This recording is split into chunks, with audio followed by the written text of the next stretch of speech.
Picture this, a family about to lose their 5th auction in a row, a couple about to overpay by $50,000, and my client about to win the property for $30,000 under their budget. The difference?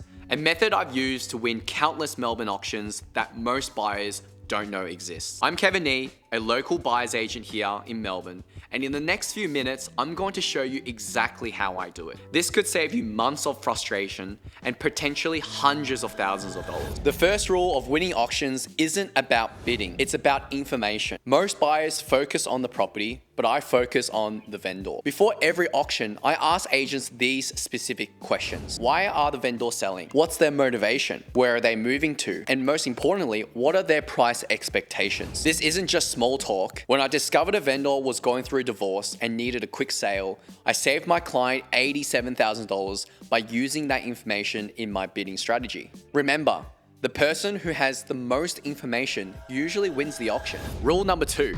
Never miss the first open for home inspection. The first inspection gives you critical intelligence about competition. Here's what I do. I count every group that walks through. I listen to conversations where people think no one's paying attention to. And I watch my body language. Who's measuring rooms? Who's taking photos? Who's checking the electrical box? At a recent Toorak auction, I overheard a buyer say they loved everything except for the kitchen. When bidding stalled, I knew they'd drop out if I pushed just a little bit more. And they did. That insight saved my client $25,000. If you're finding this helpful, hit that subscribe button right now. I post new Melbourne property insights every week, and you don't want to miss out what's coming next. All right, let's get back to winning auctions. Rule number 3. Track interest levels weekly. I call the agent every single week during the campaign or attend every inspection. I'm looking for patterns. If interest is dropping week by week, then that's your opportunity. The vendor gets nervous, the agent gets nervous, and that's when you can strike with a pre-auction offer. But if interest stays strong across all 4 weeks, prepare for a competitive auction. I recently tracked a Melbourne property where interest never dropped. It ended up selling for $200,000 over reserve. My client thanked me for advising them to walk away before they got emotionally invested. Rule number 4.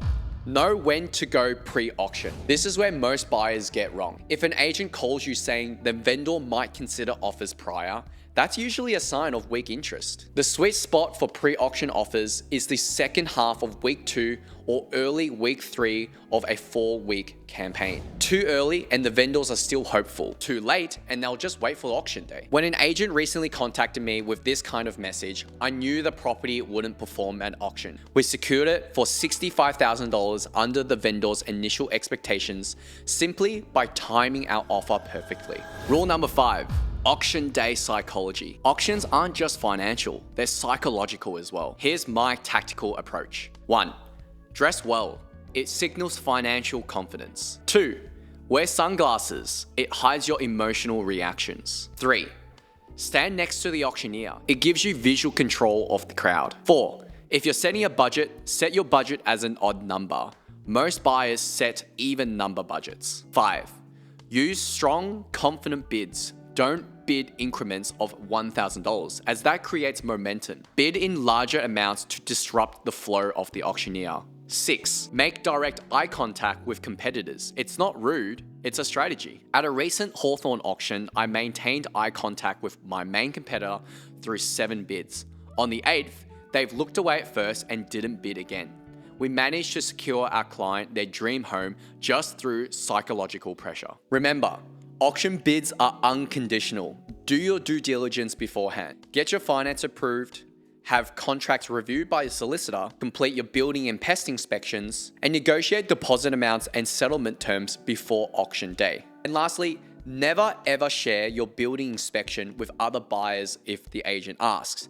That's your competitive advantage. These strategies have helped me win numerous amounts of auctions across Melbourne, often saving my clients tens of thousands of dollars and also securing their dream home as part of the process. But here's the truth, auctions are stressful. Even with these tactics, you'd rather have an expert handle it for you. I offer a complete buyer's advocacy service with a 60-day guarantee. Click the link in the description to book a free strategy call. I'll analyze your specific situation and show you exactly how I can help you win your next auction. Hit subscribe as well, turn on notifications, and I'll see you in the next video.